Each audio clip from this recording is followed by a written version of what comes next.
Talking Scotch with me, Pierre Meintjes. Today we're going to be doing something slightly different again.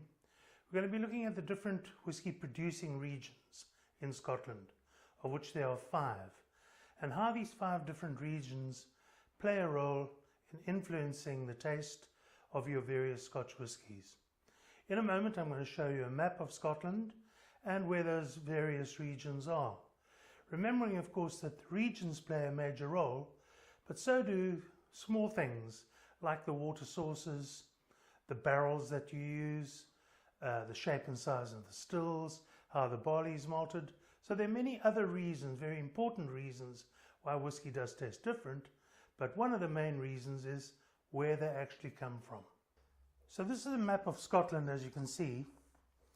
We also know definitely that this map was actually printed in Scotland because England is down here somewhere, but they didn't even bother to put it on. That's the Scots and the English. As I mentioned, Scotland is divided into 5 whisky producing regions. Firstly, on the west coast from a town called Dumbarton approximately to Dundee on the east coast, we have an imaginary line that divides the Lowlands from the Highlands. But because the Highlands are so big and because of the number of distilleries that are situated up in this area, a new area called Speyside was developed. This is because the Spey River comes flowing down, flows out into the North Sea, beautiful big flowing river, tumbling over granite rocks, softening the water perfectly for the production of Scotch whisky, feeding all the other little rivers and burns and lochs in the area to be able to give good water sources for all these distilleries in that area. Then down here on the west coast we have Campbeltown. Now Campbeltown is less important these days for various reasons. Amongst others, at one stage there was something like 45 distilleries here. They're only down to about 2 or 3. Springbank is probably the most popular one down in Campbeltown at the moment. But for various reasons, including, I believe, shoddy production and maybe even shortcuts, quality of whiskey, etc., etc., the whole area has become not that important to the Scotch whisky industry as it used to be. Having said that, I have no doubt that some entrepreneurial people will get together again and bring Campbeltown back to its rightful position again. And then lastly, probably most interesting as well, this little island called Islay, I-S-L-A-Y, about 20 minutes by air from Glasgow, a whisky producing region all on its own. So we have the Lowlands, we have the Highlands, Speyside, Campbeltown and Islay. And what we're going to be doing in a moment, talking a little bit more in depth about those different areas and the kind of whiskies they will be producing, and then in further episodes actually tasting some whiskies from those various regions. We'll start off today with a whisky from the Lowlands. Now, as I mentioned, the regions of Scotland play such an important role. Having said that, the wood or the barrels probably play the most important role. Anything from 60 to 80% of all the character, all the aroma, all the flavour that you get from Scotch whisky comes from the wood. And as they always say, you can make the best whisky in the world, but if you put it into bad wood, you're going to get bad whisky out of there. Having said that, the regions play such an important role, and what I've got here is a sample of single malt from each of those regions. And the first one I'm looking at is the Lowlands. Just a quick nose will tell me that they are soft, sweet, gentle, almost mirroring the image of the Lowlands, rolling, soft and gentle. The next one we're going to look at is the Highland. Now immediately I'm picking up a fullness, richness, craggy, almost big. And again, replicating the regions. You can imagine the Highlands, mountains, Munros, big, big hills. And that's exactly what I'm getting from the Highland single malt. The third region we spoke about is Speyside.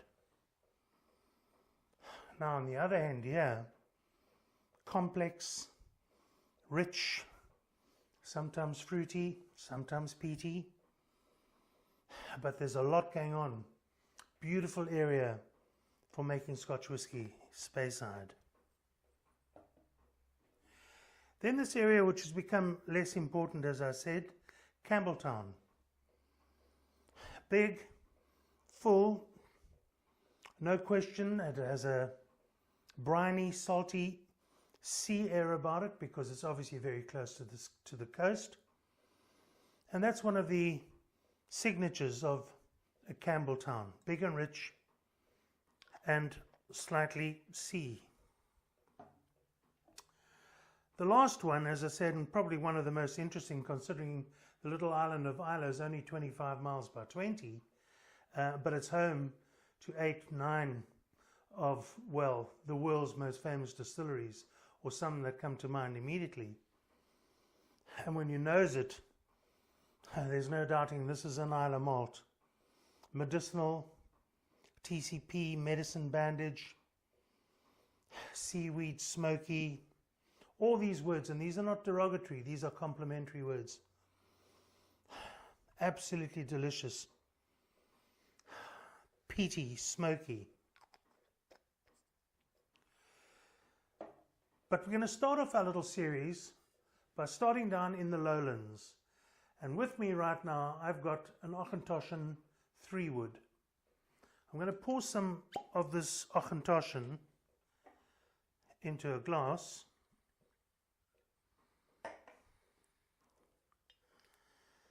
And tell you a little bit about it. Firstly, I was lucky enough about a month ago to spend an afternoon at Auchentoshan. What a beautiful distillery, currently owned by the Beam Suntory Group. And it's obvious when you get there. It is spick and span. Beautiful, bright and shiny. Although it was only springtime, hanging baskets were out. It is really, really spectacular. One of the most interesting things I thought about it as I was going around the distillery was that it didn't feel like a production plant to me. And after a while I realized this was probably because their pathways almost like passages, and they had non-slip mats all over the place.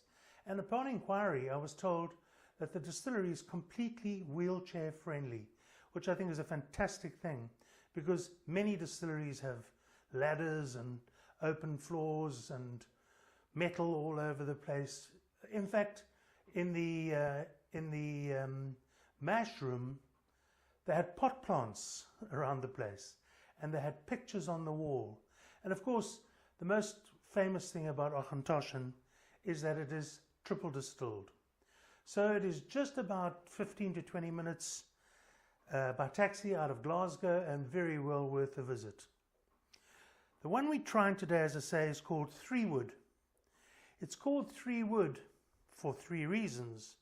Obviously, the whiskey's matured in bourbon casks, in Oloroso casks, and Pedro Jimenez sherry casks as well. And that's obvious when you look at the color. It's deep. It's got those extra layers of sweetness in there as well. On the nose, I pick up brown sugar, black currant, oranges, plums and raisins, all the kind of fruits you would expect to find in a sherry.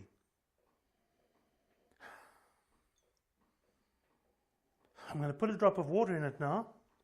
Remember, room temperature water to open up the whiskey. Give it a little swirl again. Oh, nose it again. Immediately, syrupy, fruity nose starts coming through. Plums again, raisins, all those fruits that you associate with sherries. Sweet and complex, and there's no doubt that the 3 woods that have been used, remember that bourbon is going to give it a lot of sweetness as well, have layered this whiskey. Beautiful. Now we're going to take a sip. Remember, when we take a sip, we keep our mouths closed. Swirl it around your mouth, coat your teeth, your tongue, your cheeks, your lips. Get everything prepared, and once you're comfortable, swallow it.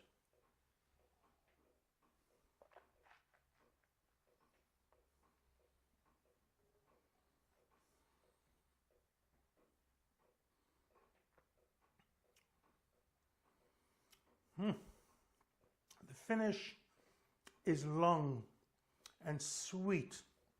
Comes back to you. It's fruity. It's absolutely delicious. As a lowland, this is a perfect example. But not only is it a good example of a lowland, it is a great whiskey for an entry point for people who are beginning to drink Scotch whiskey, single malts. It is so delicious, so lovely, very easy to drink. Let me recommend it. So, thank you for watching. See you next time, and as we say in Scotland, slán dubh.